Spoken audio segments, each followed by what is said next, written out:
Hey, do you want to learn how to make a page your homepage on WordPress? In this video, I'm going to show you how to do it. So if you found this video helpful, don't forget to like, subscribe, and let's get to it. All right. So for example, you want this page to be a homepage, but instead, when someone lands on your website, they see your recent blog posts. So I'm going to show you how to fix it. You just need to go to dashboard first. So for that, you need to hover on here on the top left and then click on dashboard. It's going to take you over to the WP admin page, or you can also type it here in the URL and you'll be taken over to your dashboard. Then on the left hand side, scroll down, you're going to find settings, hover on it.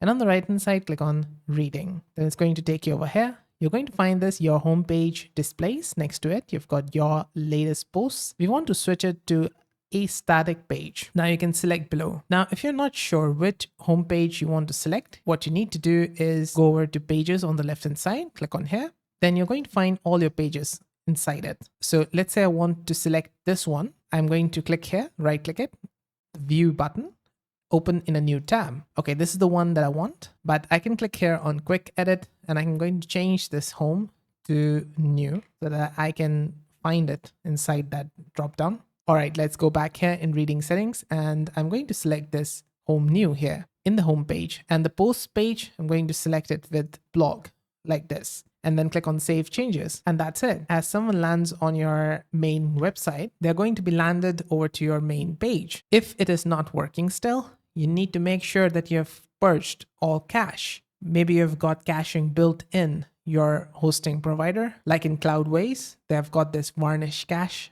So you need to clear it in the dashboard. So for me, I've got this light speed cache. I can click here on purge all, and then you can also press these two keys. So Control plus F5, which is going to refresh it. And yeah, that's it. Our main page is now set. So that's it. That's how to make a page your homepage on WordPress. I hope this video helped solve a problem. If it did, let me know with a like and comment. And on the right hand side, you can find more WordPress related guides and fixes. See you there, and bye for now.